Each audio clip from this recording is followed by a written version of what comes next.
Assalamualaikum. Halo, salam sejahtera buat kamu yang lagi dengerin MKIS Podcast. Di episode kali ini, MKIS Podcast coba buat gak monolog dulu nih. Jadi di sini aku udah bareng sama Rika. Boleh kenalan dulu gak nih? Halo semua, perkenalkan nama saya Rika Herawati, member of Munjirul Qaumi. Nah, gimana nih deh jalanin aktivitas di situasi sekarang ini? Kalau ngejalanin aktivitas seperti yang sekarang ini pastinya udah berbeda banget dari sebelumnya. Karena dengan keadaan yang seperti sekarang ini, kita harus membatasi yang namanya buat berkumpul. Apalagi kegiatan dari kan ngajar. Nah, sekolah pun juga belum dibuka belum benar-benar tatap muka. Sekalinya tatap muka pun itu pasti hanya beberapa anak aja. Dan di sini pun diajarin kan kita buat yang namanya menerima keadaan yang sekarang ini yang nggak bisa seperti sebelum-sebelumnya tuh. Dan menyikapinya ya dengan cara itu tadi, harus bisa dengan ikhlas menerimanya. Nah, di usia remaja yang beranjak dewasa kayak kita ini lagi banyak ide-ide untuk masa depan dan harapan-harapan yang pengennya berujung kebahagiaan dan kesuksesan. Nah, di samping itu, gimana nih biar kita tetap fokus sama tujuan dan menerima setiap proses yang bakal kita lewatin? Jadi gini sebenarnya kalau kita mau ngelewatin atau lagi menjalani yang namanya fase-fase remaja ini, pastikan labil banget ya, termasuk dede dong dan pipi juga pastinya. Nah, tentu teman-teman semua di sini pasti pengen kan gimana caranya buat kita tuh ngejalannya tuh dengan santai, dengan rileks, dengan keadaan yang kita jalanin sekarang ini gitu. Sebenarnya semuanya itu balik lagi sama diri sendiri atau back to yourself. Bagaimana cara diri kita bisa menerima keadaan yang harus kita jalani ini. Karena apa? Di saat kita bisa menerima, di situ kita belajar yang namanya arti sebuah pendewasaan diri. Tentunya menjadi diri yang lebih baik lagi.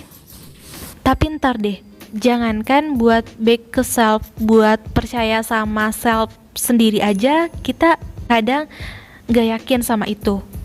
Contoh kecilnya gini, kita mau ngelamar kerja, tapi ada pikiran-pikiran negatif yang bikin kita gak ngelangkah ke situ gitu. Jadi gini, kita kan kalau ngelamar kerja itu ya punya harapan pengen diterima gitu kan, pengen kerja di situ.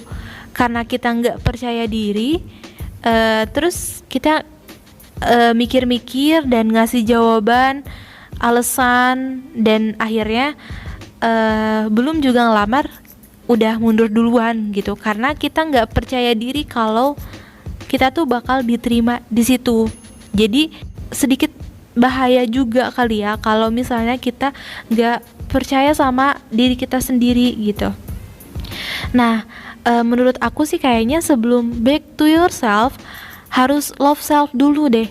Jadi kebayang gak sih kita nggak percaya sama diri kita, tapi dipaksa buat balik. Logikanya gini, kita suruh balik tapi kitanya sendiri nggak tahu arah tujuannya harus kemana gitu, bingung kan? Nah, terus balik ke menerima tadi, menerima yang dimaksud itu menerima yang kayak gimana sih? Menerima di sini itu maksudnya menerima semua ketetapan yang telah ditakdirkan oleh Allah atas segala sesuatu yang gak akan pernah bisa kita tolak, kecuali buat takdir-takdir yang dapat kita ubah. Nah, di sini pun menerima di sini lebih menegaskan untuk ikhlas, Ikhlas yang mengartikan tidak mengharapkan sesuatu atau imbalan apapun darinya. Ada kalanya sesuatu yang diinginkan gak bisa dipaksain, apalagi yang bisa dilakukan kalau Allah sudah berkata enggak gitu. Nah, di titik inilah kita seharusnya bisa menerima dengan lapang apa yang sudah ditakdirkan olehnya. Aku punya sedikit cerita nih, Pi, terinspirasi dari seekor ulat yang judulnya Ulat yang Suka Makan. Ada seekor ulat yang kerjaannya tiap hari makan terus. Lagi asik-asiknya makan, tiba-tiba ada seekor lebah datang. Nah, si ulat terkesima ngelihat si lebah yang bisa terbang. Lalu si ulat bertanya, "Gimana caranya kamu bisa terbang?" Kata si lebah, "Aku punya sayap, jadi aku bisa terbang. Kalau kamu punya kaki, kamu bisa jalan." Lalu datanglah seekor burung yang ngeledekin si ulat. "Haha, mana bisa kamu terbang? Kerjaannya aja cuma makan. Kalau kamu mau terbang, tubuhmu harus seringan serbuk." Si ulat akhirnya semakin hopeless. Tapi dia tetap aja memakan dedaunan walaupun udah dikatain gemuk sama si burung. Dia akan berhenti makan saat matahari terbenam. Saat si ulat mau tidur, datang kupu-kupu yang senyum dengan penuh rahasia. "Siapa tahu suatu saat nanti kamu bisa terbang, jadi lakukan saja tugasmu," kata kupu-kupu. Akhirnya si ulat pun tertidur. Hari demi hari, waktu demi waktu pun lewat, sampai akhirnya si ulat bangun dari selimutnya dan tertiup oleh angin ke udara. Dan akhirnya si ulat pun bisa terbang. Nah, itu dia singkat ceritanya. Jadi gimana? Menurut Pipi, harus banget gak sih kita itu menerima? Atau menerima itu mahal gak sih? Harus, dan mungkin bisa terbilang mahal juga sih. Oh iya, dari cerita si ulet tadi aku jadi spontan aja inget gitu kalau sebenarnya semua yang kita jalanin itu harus dinikmatin dan disyukuri. Iya enggak sih? Nah, iya Pi, walaupun susah prosesnya, tapi percaya deh, dari nerima tadi kita bakal kenal dan percaya sama diri kita sendiri. Kalau udah gitu, gak usah pusing lagi nyari jalan buat back to yourself. Setuju aku, Dek. Dan satu lagi nih, Pi. Oke, apa nih? Jadi, kenapa belajar menerima itu mahal? Iya kan mahal? Bahkan pakai banget. Iya, bener banget, Dek. Mampu menerima dicaci maki, dimarahin, dihujat, dan macam-macam lainnya. Bahkan menerima beban berat, menerima konsekuensi, dan menerima hal yang gak disukai.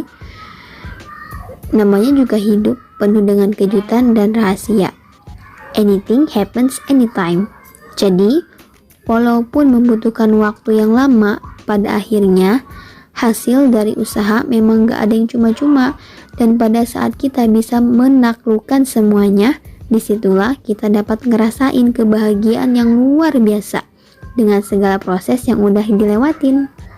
So, jadi buat teman-teman semua, tetap sabar dan ikhlas untuk bisa menerima segala keadaan apapun yang sedang terjadi.